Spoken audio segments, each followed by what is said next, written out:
je suis venu me joindre à cette initiative patriotique et responsable pour plusieurs raisons. D'abord, des jeunes qui se réclament d'une initiative du président Pape Diop qui me convie à une rencontre sur une question aussi cruciale que la gestion des inondations mérite de ma part la soumission à une exigence fraternelle et patriotique, c'est-à-dire répondre présent à l'appel. Mon devoir de fraternité, d'amitié, mais aussi de reconnaissance vis-à-vis du président Pape Diop, qui est votre inspirateur dans ce que vous faites, m'exige également votre présence.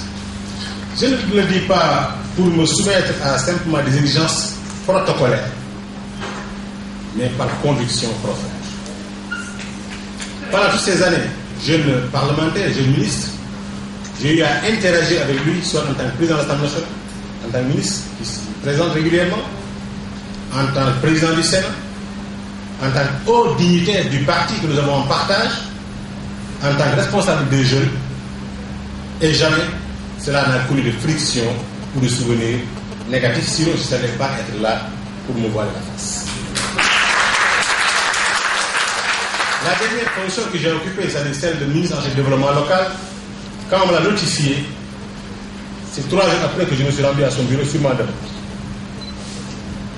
pour solliciter ses conseils, son soutien et son encadrement, ce qu'il a accepté et m'a apporté le concours en la matière pendant les 3 ans que j'ai occupé cette fonction très difficile en ce moment. Dans la gestion de ce que j'appelle la collusion entre opinions contraires, dans la mobilité des idées et des opinions, dans le champ politique, je suis cela qui salue la sérénité et la lucidité avec laquelle il anime sa voix librement dans un pays de liberté et de démocratie, où on n'est pas tenu d'entrer des rapports hystériques avec les gens, mais des rapports profonds avec le peuple, avec la patrie, avec les causes populaires. C'est pour cela qu'en tant que jeune, quand les jeunes de ma génération ont pris une initiative de genre, pour montrer à l'opinion nationale qu'en cas de situation particulière, on doit dépasser la politique des clans et des camps, qui n'est rien d'autre qu'une politique des caniveaux, mais engager une nouvelle bataille patriotique de concertation en état conscient que nul individu ou nul camp n'a le monopole de l'initiative positive et contester tout un chacun, cela mérite d'être encouragé et d'être servi comme modèle à suivre et à perpétuer. Ce pays n'a pas le droit de promouvoir le confinement dans des camps et des camps. Moi, je suis enseignant-chercheur, je suis un libéral libre, qui se rend où il veut, librement, sans masque ni cagoule. La patrie en vaut la peine, elle nous en exige le comportement. C'est pour cela que Francis Bacon disait, dans sa théorie du chaos, qu'il définit en anglais comme the great interruption of the great chain of beings, l'interruption de la grande chaîne des êtres, lorsque ce qu'on appelle le déluge, la tornade, des tonnerres ou des catastrophes non prévues par l'homme se produisent, on salue et on célèbre et on mesure la valeur de chacun de nous selon la réaction spontanée qu'il développe par rapport à la crise. Les générations sont là. Une catastrophe, une situation qui dépasse, qui déborde, qui touche des milliers de Sénégalais, nous jugerons par rapport à notre réaction, chacun pris individuellement et des groupes pris collectivement. Et le peuple sénégalais a cette fois-ci démontré qu'il n'attend plus personne. Cette fois-ci, le peuple d'abord a donné le ton et les gouvernants ont suivi. Donc les initiatives politiques de ce genre-là méritent d'être célébrées. Enfin, M. le Président, je saurais terminer sans féliciter le coordonnateur des jeunes, Moussa Diarra. En lui, vous avez un jeune fou, un jeune courtois, un jeune à l'écoute de tout le monde, un jeune ouvert qui vous aidera à avoir les meilleures relations avec tout le monde.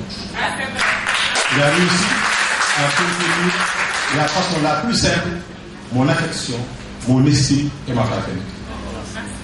C'est un homme dont la pertinence dans les médias, la mesure dans la parole, mais la détermination et la fermeté quand il s'est dit vous défendre des causes.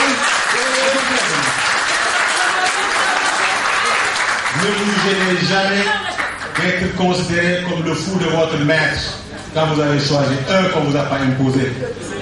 Allez sur le fou de moi, ça ne me gêne pas parce que je l'ai choisi librement.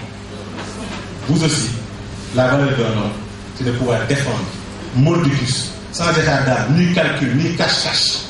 C'est la chose.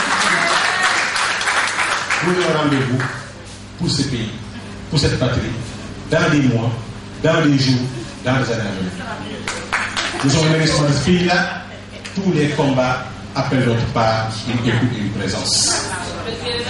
La catégorisation, le catalogage, l'invective et l'injure ne peuvent pas développer ce pays. La valeur d'un homme ne se mesure pas par rapport à sa capacité à faire du surplace. Comme disait l'autre, René Char, il y a crise lorsque le neuf refuse de naître et que l'ancien part. Moi, je suis un neuf qui va naître. Qui va naître. Ma naissance peut être douloureuse, par la césarienne ou par des cris, mais l'enfant sera beau, je vous le promets.